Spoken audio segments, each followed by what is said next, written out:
My father had an inn near the sea. It was a quiet place. One day, an old man came to our door. He was tall and strong, and his face was brown. His old blue coat was dirty, and he had a big old box with him. He looked at the inn. Then he looked at the sea. My father came to the door. At first, the old man did not speak. He looked again at the sea and at the front of the inn. "I like this place," he said. "Do many people come here?" "No," said my father. "I'm going to stay here," said the old man. "I want a bed and food. I like watching the sea and the ships. You can call me Captain." He threw some money on the table. "That's for my bed and my food," he said. And so the old captain came to stay with us. He was always quiet. In the evenings, he sat in the inn, and in the day he watched the sea and the ships. One day he spoke to me. "Come here, boy," he said, and he gave me some money. "Take this, and look out for a sailor with one leg." He was afraid of that sailor with one leg. I was afraid too. I looked for the man with one leg, but I never saw him. Then winter came, and it was very cold. My father was ill, and my mother and I worked very hard. Early one January morning, the captain went to the beach. I helped my mother to make the captain's breakfast. The door opened, and a man came in. His face was very white, and he had only 3 fingers on his left hand. I could see that he was a sailor. "Can I help you?" I asked. The man looked at the captain's breakfast table. "Is this table for my friend Bill?" he asked. "I don't know your friend Bill," I said. "It's the captain's table." "The captain?" he said. "Well, they sometimes call my friend Bill the captain. Is he here in the house?" "No, he's out," I said.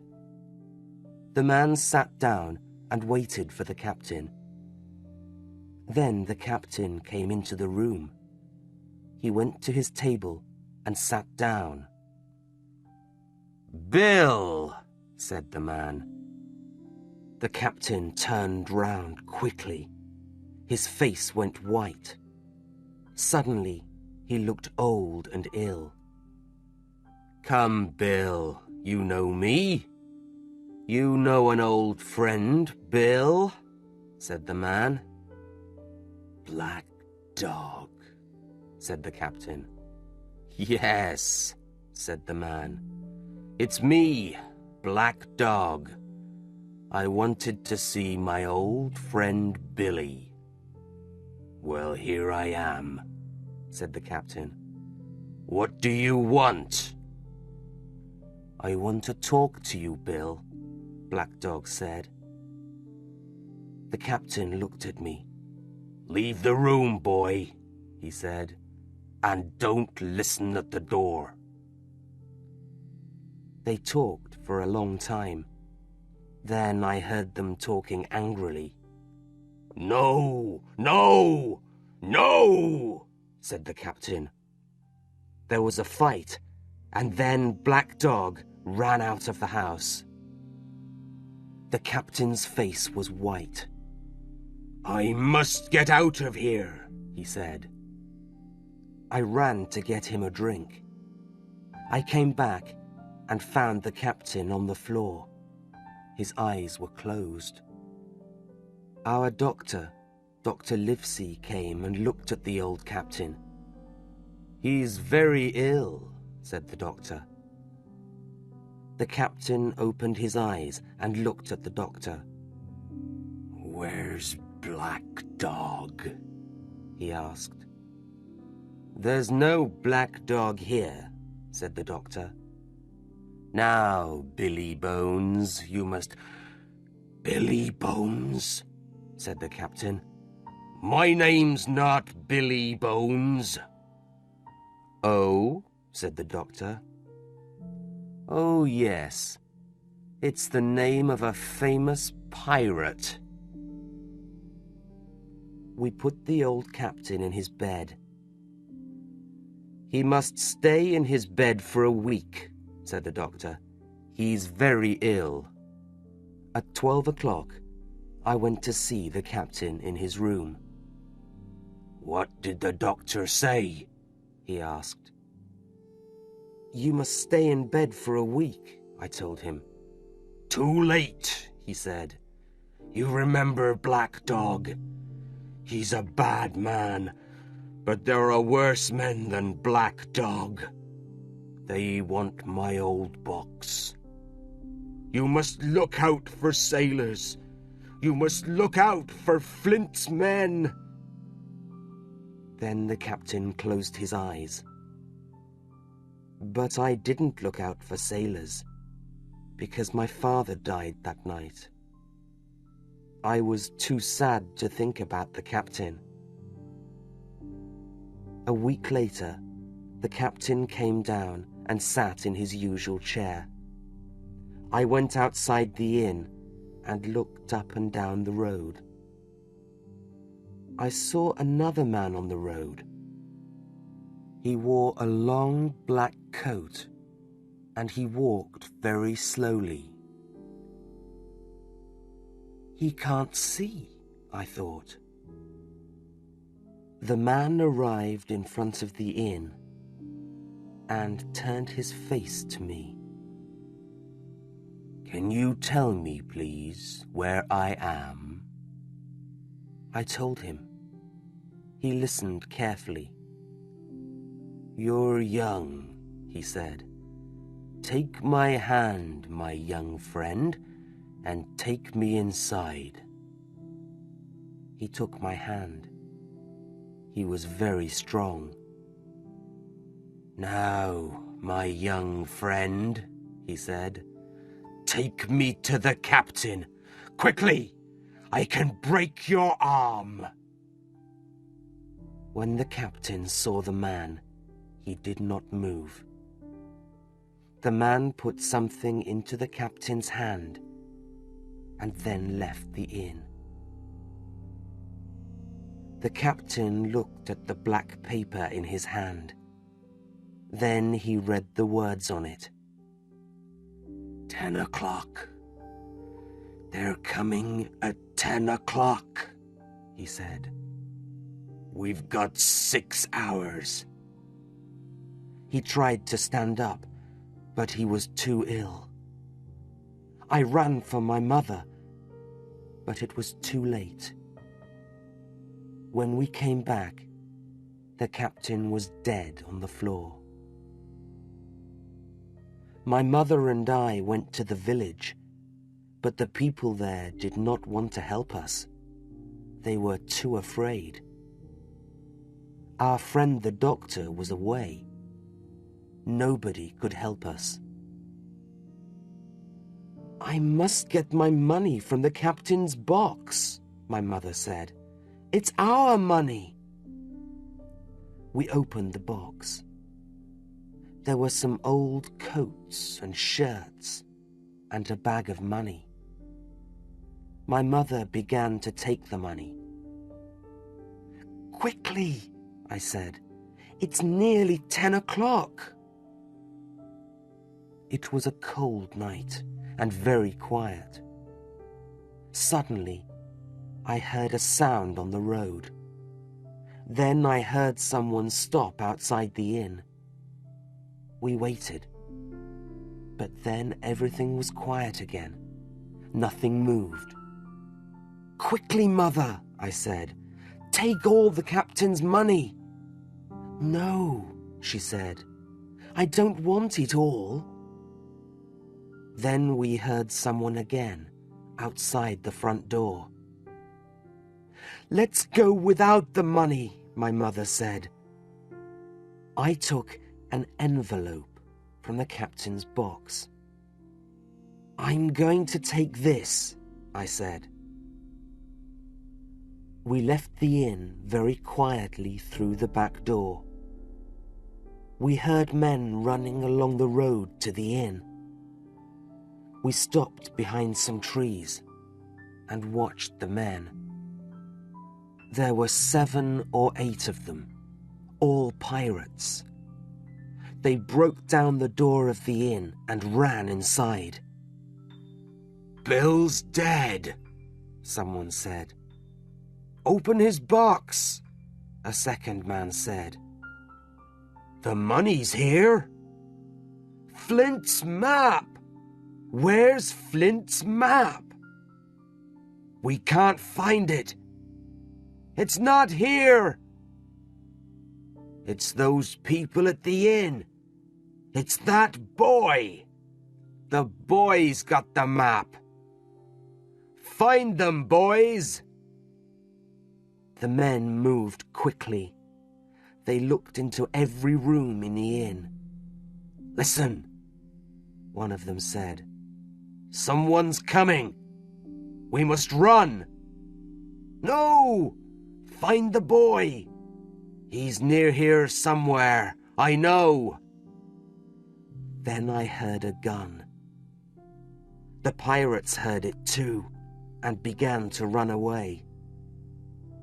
We waited for a minute or two, and then we went back to the inn. "What did the pirates want?" a man from the village asked me. "Did they find the captain's money?" "Yes," I said.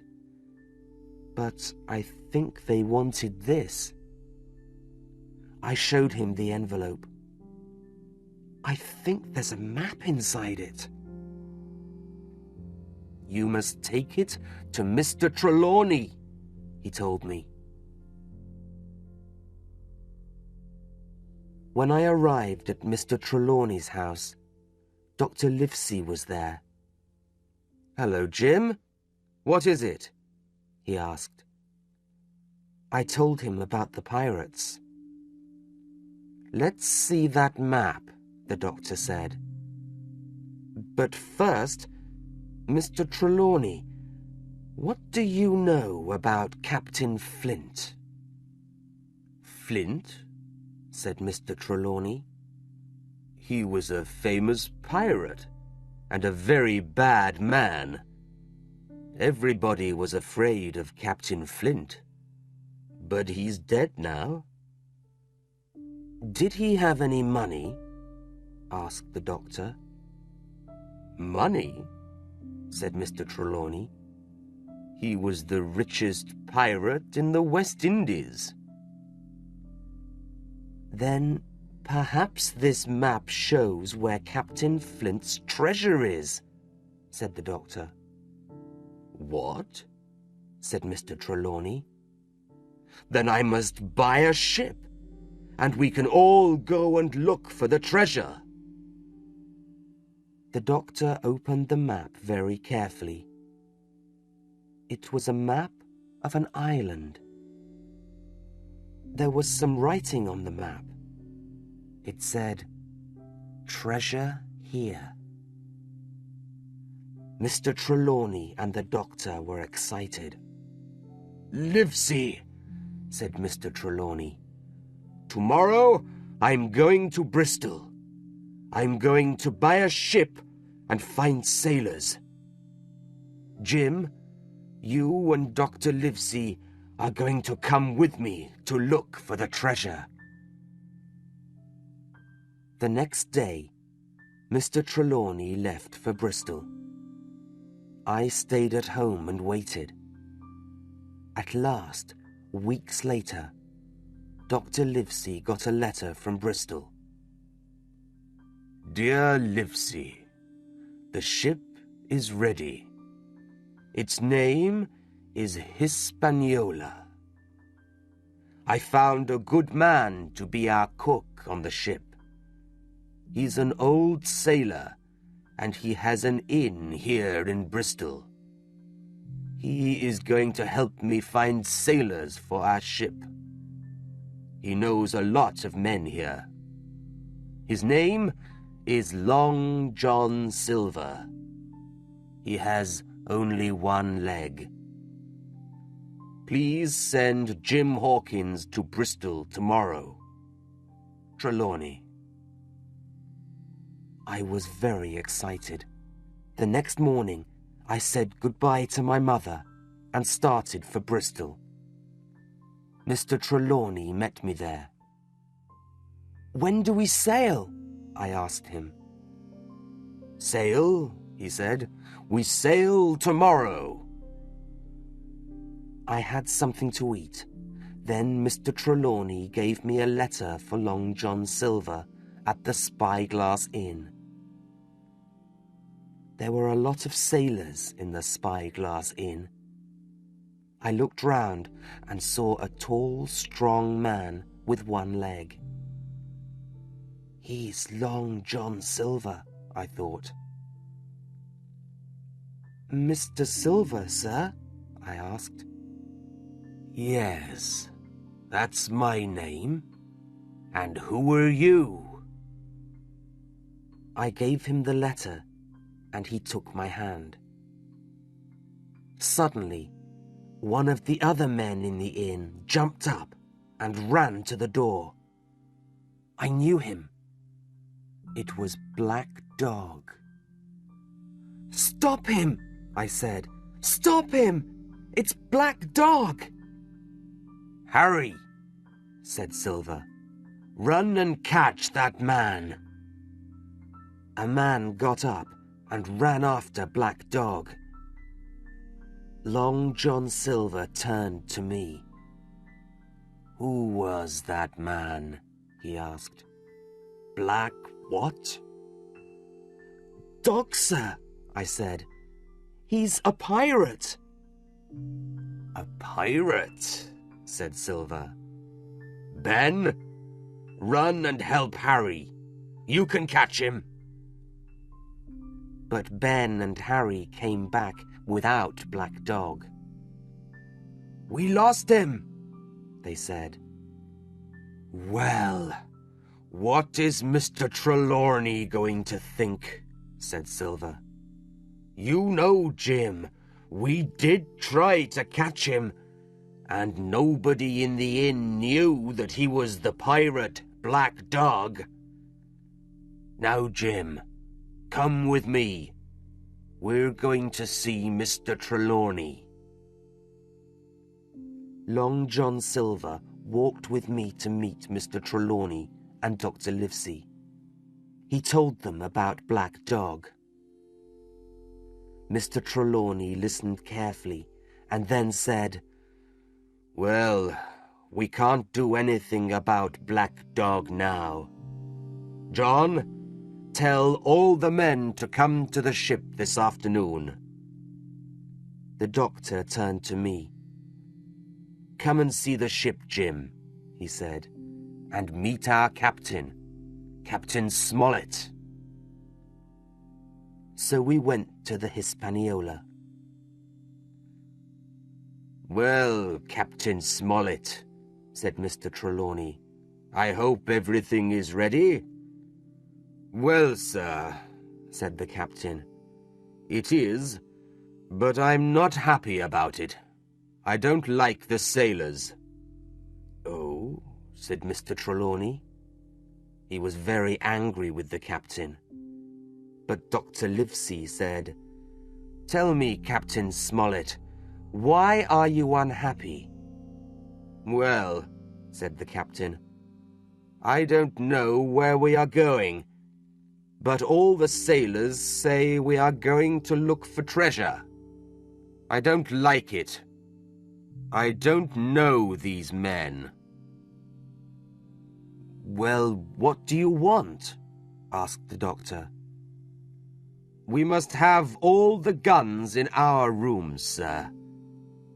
And Mr. Trelawney's men must sleep near us, not with the other sailors.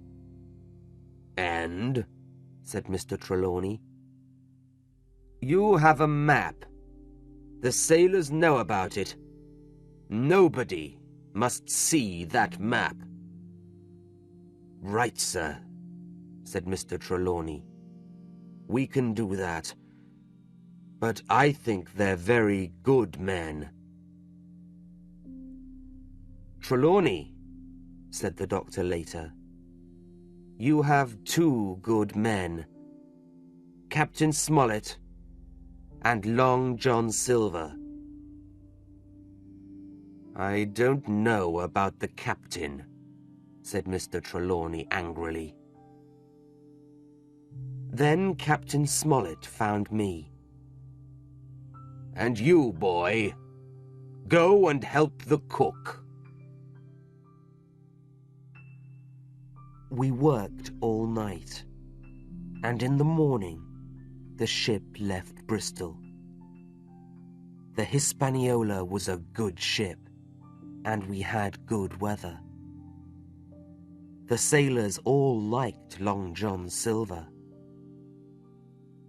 In the old days, before he lost his leg, he was a good fighter, some of them said. He was always very good to me. Mr. Trelawney liked to give the sailors things to make them happy. There was always a big barrel of fruit for them. One night, after I finished my work on the ship, I went to get some fruit from the barrel. Everything was very quiet. I climbed inside the barrel to get the fruit. Suddenly, a heavy man sat down next to the barrel. He began to speak. It was Long John Silver. I stayed very quiet. Yes, he said. Flint was our captain. I sailed with him many times. We had one big fight. I lost my leg, and old Pew lost his eyes. I saw a lot of fighting, and a lot of treasure too. Ah, said a younger man. Flint was a bad man. And where are all Flint's men now? Most of them are here, said Silver quietly. On this ship. Old Pew's dead. And you, young man, do you want to help us? Do you want to be a pirate? Yes, I do. Good, said Silver. You're going to be a good pirate. Then a second man spoke to Long John Silver. It was Israel Hands. I don't like our captain, John, he said. Let's kill Smollett and the others. No, we must wait. We must have Captain Smollett to sail the ship, said Silver. And Mr. Trelawney and the doctor have the map. Let them find the treasure first, then we can kill them. Now, get me some fruit from this barrel. I was very afraid, but then someone said, Land! Everybody ran to see the island. I waited for a minute, Then I climbed out of the barrel and ran too. The ship was now quite near an island. "Does anybody know this island?" Captain Smollett asked. "I do," said Silver.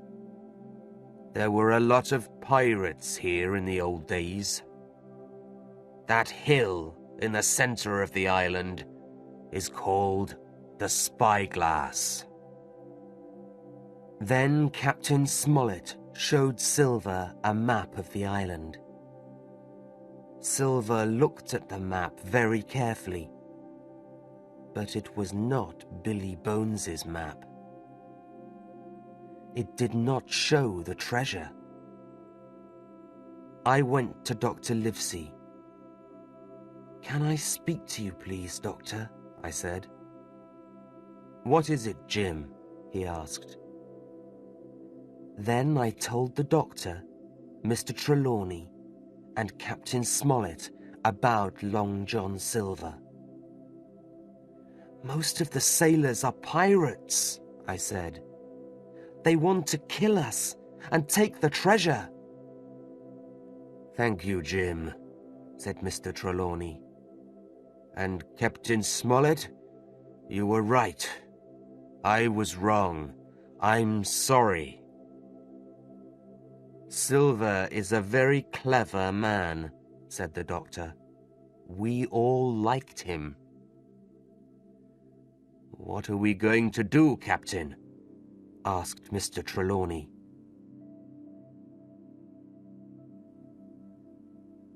The next morning, we arrived at the island. I remembered Billy Bones's map. I know there's a house on the island, I thought, but I can't see it from here. The sailors wanted to leave the ship, but Captain Smollett said, "Tell the men they can go to the island this afternoon." "What are we going to do?" asked Mr. Trelawney. "We must think quickly." 3 of the men on the ship, Hunter, Joyce, and Redruth, were Mr. Trelawney's men. He told them about Long John Silver and the pirates, and he gave them some guns. Then he spoke to the other men, the pirates. "Men," he said, "it's a hot day, and we're all tired. Take a boat and go to the island. You can come back this evening." The pirates were happier. 6 of them stayed on the Hispaniola, and 13 got into the small boats to go to the island. I quietly got into one of the boats too. We arrived on the beach, and I ran away from the pirates. Long John Silver saw me. "Jim! Jim!" he said. "Come here!" But I did not listen to him. I ran into the trees. I walked about for a time. Then I heard the pirates talking angrily. There was some fighting, and 1 man died.